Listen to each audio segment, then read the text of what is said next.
자, 여러분들 반갑습니다. 자, 수능 전 온라인 수업, 자, 두 번째 한국사 수업 바로 시작해 보도록 합시다. 지난 수업과 마찬가지로 이번 수업도 선생님이 최대한 빨리 끝내보려고 최대한 노력해 볼게요. 자, 먼저 오늘 배울 내용 먼저 알아보도록 합시다. 자, 오늘 배울 내용은 자, 주제 56 독립운동가들이 꿈꾸었던 나라 한번 배워보도록 하죠. 자, 광복 직전 그리고 광복 직후에 만들어졌던 우리 독립운동가들이 꿈꿔던 나라는 어땠는지 한번 보도록 하겠습니다. 알겠죠?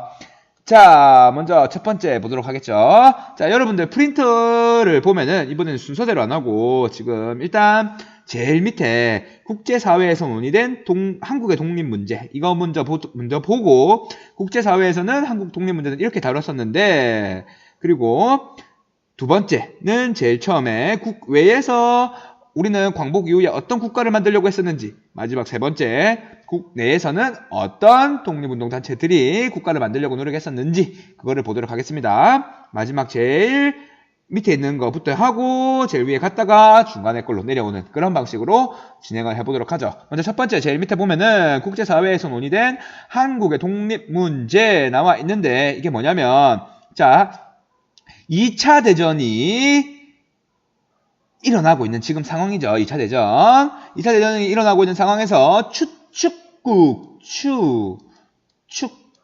축국이라고 불려지는 독일, 이탈리아, 일본, 이 전쟁을 일으켰던 나라들이라고 보면 되겠죠. 이 추축국들의 독일, 이탈리아, 일본의 배색이 지금 짙어지고 있는 상황.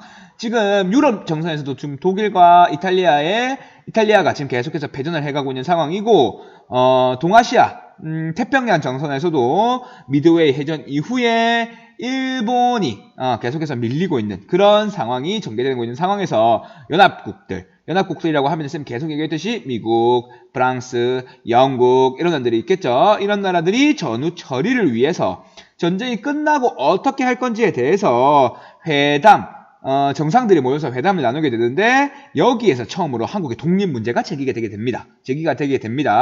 그 문제에 대해서 알아보도록 하죠. 먼저 첫 번째 전후 처리 문제를 위한 회담 첫 번째부터 보도록 하면은 여기 첫 번째 나오는 1943년에 열렸던 이집트 카이로에서 열렸던 카이로 회담 되겠습니다. 여기 나오는 사진이 카이로 회담의 장면인데 여기에는 중국의 장제스 중국 여기 미국의 루즈벨트 대통령이 그리고 여기는 영국의 처칠 수상이 이 세 정상이 모여서 이집트 카이로에서 회담을 열고 카이로 선언이란 걸 하게 됩니다. 카이로 선언이란 걸 하게 되죠. 이거 별거 아니고 대일전 일본을 상대하는 것에 대해서 서로 협력하자. 누가? 중국, 미국, 영국 등 우리 연합국들이 그 내용을 한 거예요. 자, 그 카이로 선언 내용 중에 제일 마지막에 특별 조항에 어떤 내용이 있는가 하면 이 내용이에요. 이 내용.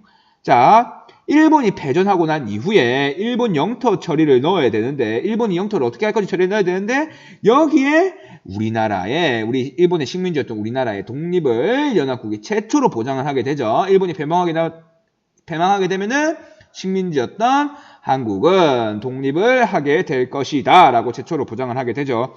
그런데 이거 최초로 좀 알아두고 연합국이 최초로 보장했던 건 카이로 회담 이후에 있었던 카이로 선언이었다 라고 알면 되는데 여기에 근데 카이로 선언에 어떤 게 있었냐면 한국의 독립을 인정한다. 근데 in due course 적절한 절차에 따라서 그들이 얘기하는 우리나라를 독립시켜 줄 건데 너희 독립을 시켜주는데 적절한 절차에 따라서 독립을 시켜주겠다. 그러니까 바로 독립시켜주지 않겠다라는 말이죠. 이런 걸 명기하고 나서 나중에 한국을 열강들이 미국, 영국, 소련, 중국 이런 나라들이 신탁통치 식민지와 다를 바 없는 그런 신탁통치를 하게 되는 근거가 되는 게 이 카이로 회담 되겠습니다. 어쨌든 우리나라의 독립을 최초로 보장했던 건 카이로 회담이다 라고 보면 되겠죠. 자, 이렇게 2차 대전이 일어나고 있는 중에 연합국들이 회의를 하고 있는데 자, 여기서 2년 후에 정확하게는 한 1년 5개월 후에 되겠죠. 1년 5개월 후에 세 정상들이 모여서 이제 2차 대전 이후의 문제를 논의하게 됩니다. 45년 2월쯤 되면은 이제 거의 독일, 이탈리아, 일본이 거의 지고 있는, 거의 패망 직전의 단계에 이르렀다고 보면 될 거예요. 자, 이 얄타 회담에서는 미국의 루즈벨트, 똑같이 여기 있는 루즈벨트, 그리고 영국의 처칠, 여기 있는, 그리고 소련의 스탈린, 이 스탈린이 참여해서 얄타 회담을 열게 됩니다. 카이로 회담 같은 경우에는 일본과 관련된 것이기 때문에 중국이 포함이 되어 있었고, 얄타 회담 같은 경우에는 뭐 독일, 이탈리아 이런 문제도 다 포함됐기 때문에 소련이 직접적으로 참여를 하게 되죠. 자, 이 세 회담에 이 세 명이 모여서 얄타 회담을 하게 되고 여기서 결정했던 것이 밑에 나오는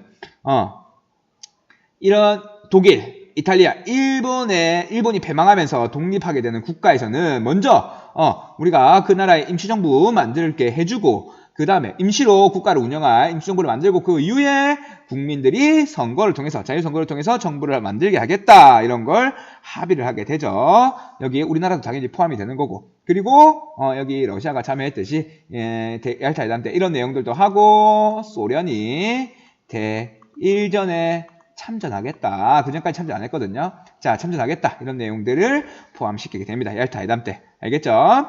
자, 그리고 이렇게 계속해서 대일전이 이루어지고 있는 상황에서 독일이 항복을 하게 됩니다. 2월 이후에 독일 항복하는 거 선생님이랑 영상으로 봤었죠?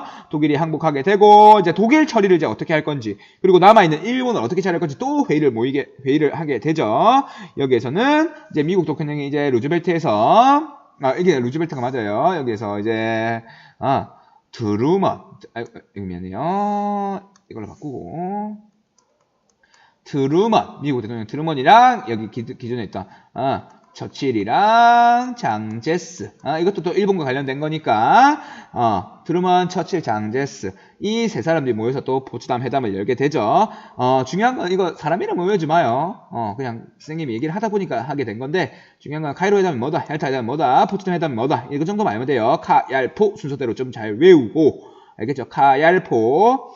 자, 포츠담 회담 때 어떤 내용이 있었냐면 자, 일본에 또 상대해야 되기 때문에 그대로 우리 카이로 회담 때 했던 것처럼 포츠담 회담에서는 카이로 선언의 모든 조항을 이행하겠다, 계속하겠다 그 말이죠. 그 말은 카이로 회담에서 뭐 하자고 그랬으니까 대일전에 서로 협력하자고 했으니까 그거 계속하자 그 말이고 여기서 나와 있듯이 우리나라의 독립을 최초로 보장해줬던 카이로 회담을 계속 이행하는 거니까 우리나라의 독립을 재확인하게 되는 거죠. 포츠담 회담에서. 그리고 일본의 무조건 항복을 요구하게 되는 거죠. 알겠죠?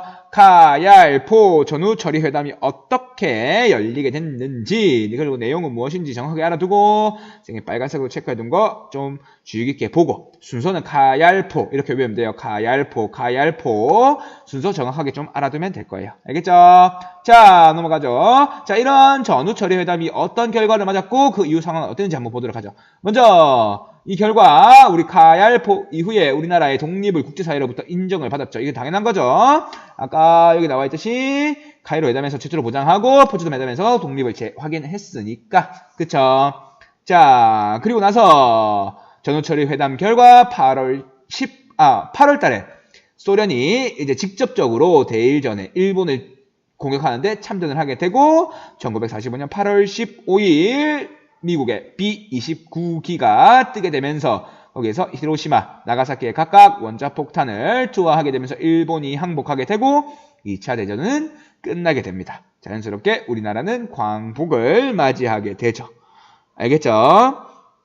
자, 이 아까 금방 얘기했던 전후처리 회담도 그런 것들이 우리의 독립을 인정을 받았지만 전후처리 회담을 통해서 그렇지만 이런 전후처리 회담들이 카얄포들이 카이로 회담, 얄타 회담, 포츠담 회담 이런 것들이 다 모두 아까 거기 참여했던 영국, 미국, 중국, 소련 이런 국가들의 자신의 이익을 위한 것이었기 때문에 강대국들 모두 일본이 약해진 동아시아의 자신들의 영향을 확대하기 위해서 열었던 거기 때문에 좀 거기는 우리나라는 뭐 어부지리적 성격 우리나라를 위해서 모이진 않았을 거예요. 자, 어쨌든 이렇게 됐든 저렇게 됐든 우리나라가 독립을 보장받았다라는 게 좀 중요하겠죠.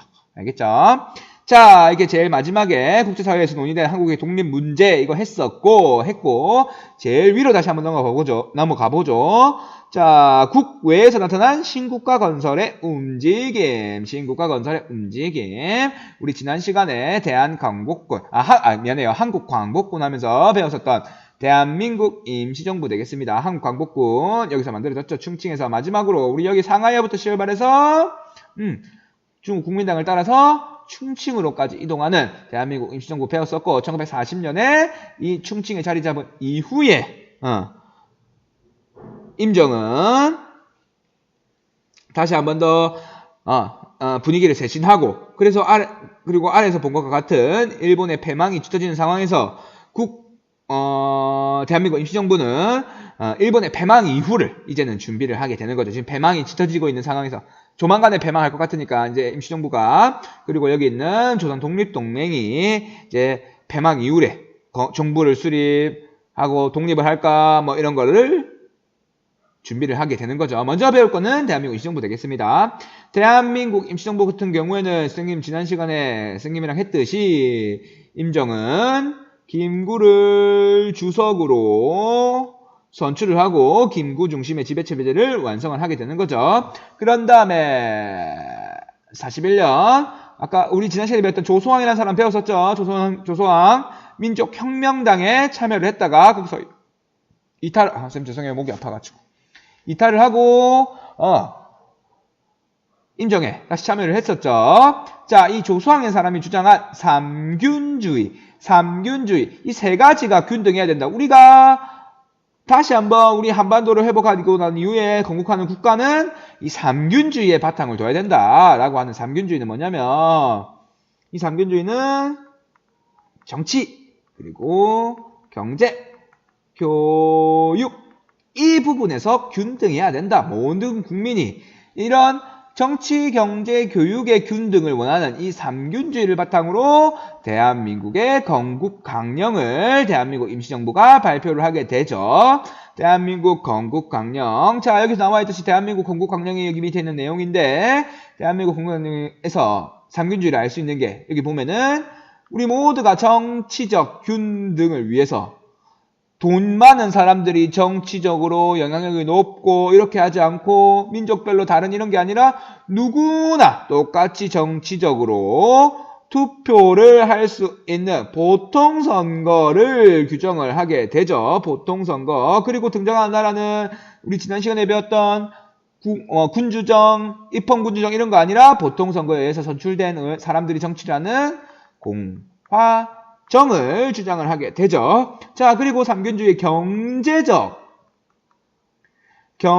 균등 원칙에 따라서 삼균주의의 경제적 균등 원칙에 따라서 한반도에 있는 모든 토지와 대한민국의 모든 토지와 대기업은 국유와 국가의 소유로 만든다.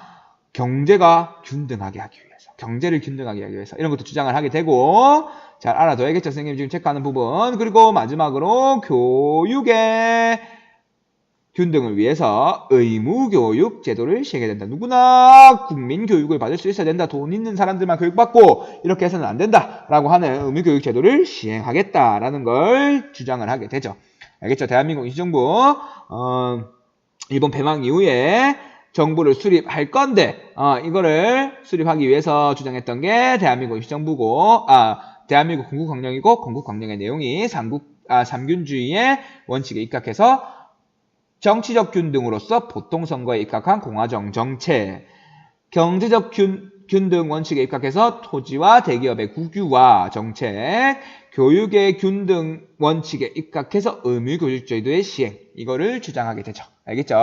먼저 첫 번째, 대한민국 임시정부 배웠습니다. 신국가 건설의 움직임 첫 번째, 충칭에서 대한민국 임시정부. 두 번째, 여기 우리 배웠었죠? 뭐 배우고. 자, 조선 의용대는 뭐였어 이거? 뭐였어?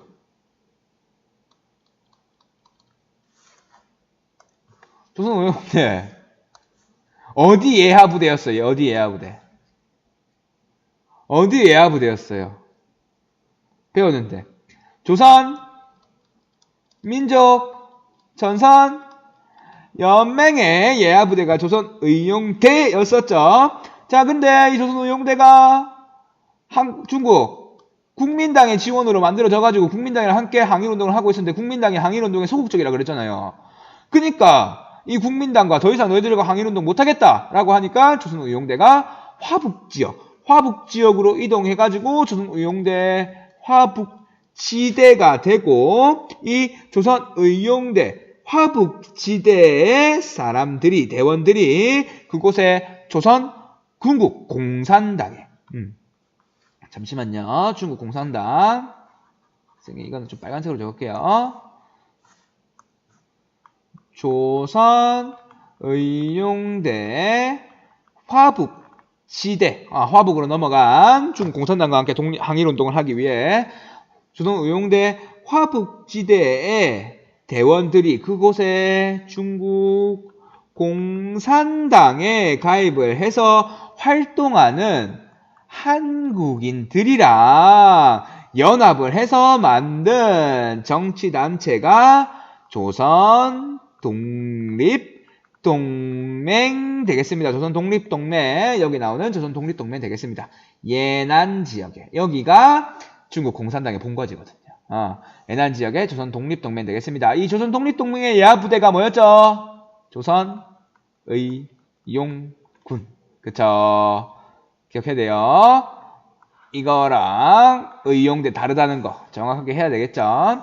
자, 조선 독립동맹도 사회주의 계열의 독립단체로서 지금 당시에는 거의 모든 항일운동단체들이 모두 삼균주의 입장에서 정치적 균등, 경제적 균등, 교육의 균등 원칙 입장에서 강령들을 우리가 패망한 이후에 건설되는 국가는 이렇게 돼야 된다는 강령을 발표를 하게 되는데 이 조선 독립동맹도 보통선거, 대기업의 국유화, 의무교육 실행을 발표하게 됩니다. 이게 보면은 보죠. 여기 선생님 읽어볼게요. 독립운동단체들은 각각 추구하던 이념과 활동 지역은 달랐지만 그쵸? 활동하는 지역 다르죠.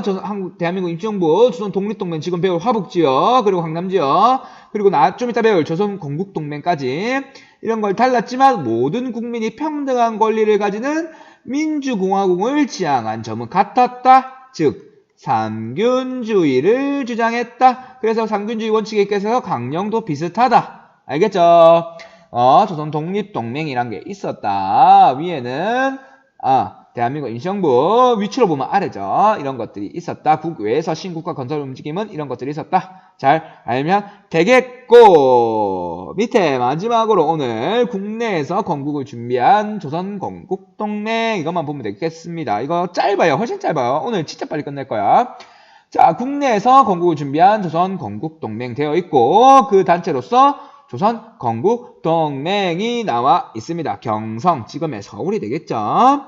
자, 이 조선건국동맹을 만드는데 중심이 된 사람은 여운형이 되겠습니다. 여운형, 우리 좀 체크해 둡시다. 여운형 앞으로도 계속 나올 건데 이 여운형이란 사람이 어떻게 보면 중도, 이 사람은 좌파예요. 좌파긴 좌파인데 극좌는 아니고, 그러니까 공산당, 사회주의 쪽에 가까워요. 사회주의 쪽에 가까운데 중도, 너무 극좌는 아니고 이 여운형이 중심이 돼가지고 여운형이 일본의 패망을 예견하고 조만간 일본 망할 거다. 그렇게 해서 비밀리에 국내의 민족주의자들, 사회주의자들 이 사람들 모아가지고 만든 정치단체가 여기 나오는 조선건국동맹 되겠습니다. 앞으로 선생님이 건동 할 거거든요.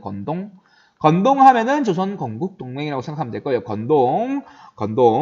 자, 이 건동에서도 똑같이 삼균주의 원칙에 입각해서 강령을 발표하게 되는데 여기에 일제타도 당연하고 민주주의 원칙에 입각해서 사회주의자가 중심이 거의 되었기 때문에 노농대중의 행방은 아니고 해방을 담은 강령을 발표하게 되죠. 정치적, 경제적, 교육적 균등이 담긴 삼균주의 원칙에 입각한 강령을 발표하게 됩니다.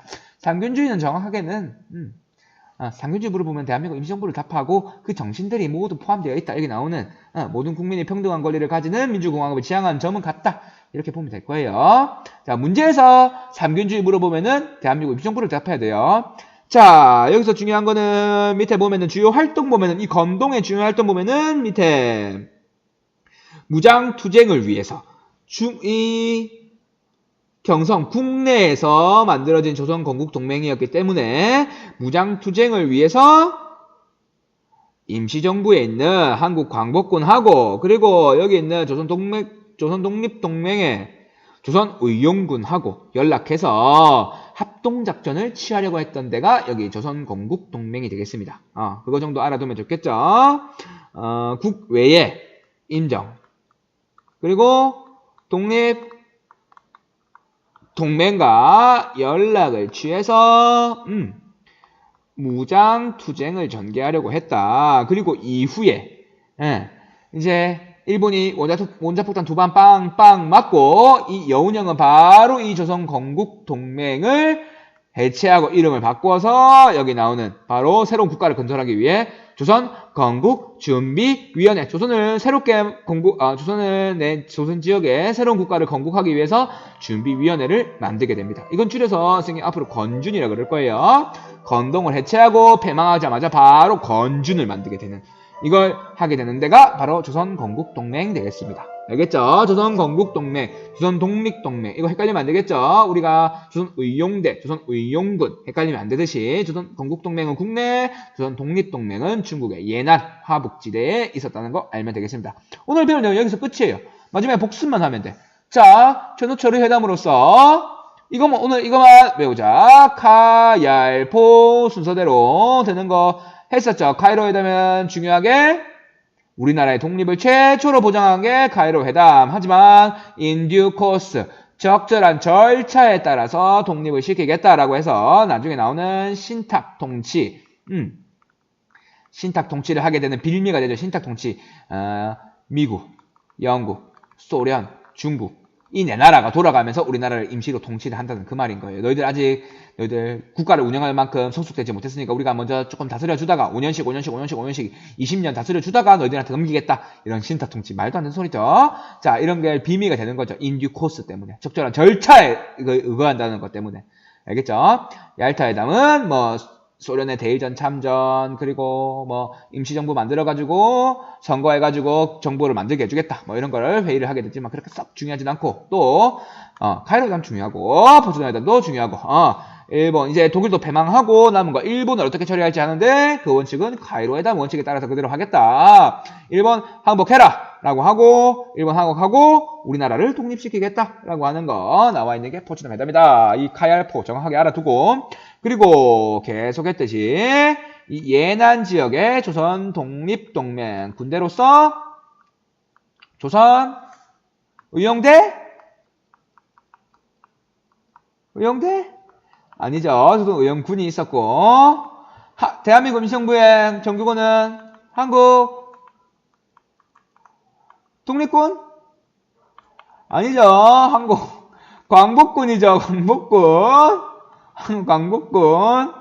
알겠죠? 의용대 광복군 정확하게 해두고 조선건국동맹 같은 경우에는 여운형을 중심으로 해서 대한민국 임시정부 같은 경우에는 조성의 삼균주의 원칙에 따라서 강령을 발표했었고 자 조선건국동맹 같은 경우에는 여운형을 중심으로 해서 국내의 민족주의자 사회주의자들을 중심으로 해서 모은 단체가 조선건국동맹이고 무장투쟁을 위해서 조선의용대와 한국광복군에게 연락을 취해서 국내에 무장투쟁을 전개하려고 했었다라고 보면 되겠고 마지막으로 이 건동이 일본이 패망하자마자 바로 건국을 준비하기 위해서 만들었던 단체가 건준 조선건국준비위원회였다는 거 그것만 정확하게 알아두면 되겠습니다. 알겠죠? 자 마지막으로 오늘의 과제 한번 보죠. 오늘의 과제 첫 번째 우리나라의 독립을 연합국이 최초로 보장한 저리철회담. 이거 모르면 진짜 와 이거는 진짜 너무한 거다. 이거 진짜 모르면 알겠죠? 자 두 번째 조서왕이 주장한 것으로 이거만 봐도 바로 다 찾아야죠. 대한민국 임시정부 그리고 조선 독립동맹의 건국 강령에 영향을 미친 사상 영향을 미친 사상의 명칭은 땡땡주의. 알겠죠? 이거 진짜 모르면 진짜 너무한 거다. 알겠죠? 자, 오늘 수업 여기까지 하겠습니다. 여러분들 너무너무 고생했어요. 오늘도 25분 컷. 25분 안 됐어. 24분이야. 자, 모두 고생 많았습니다. 수고했어요. 오늘 수업 여기까지.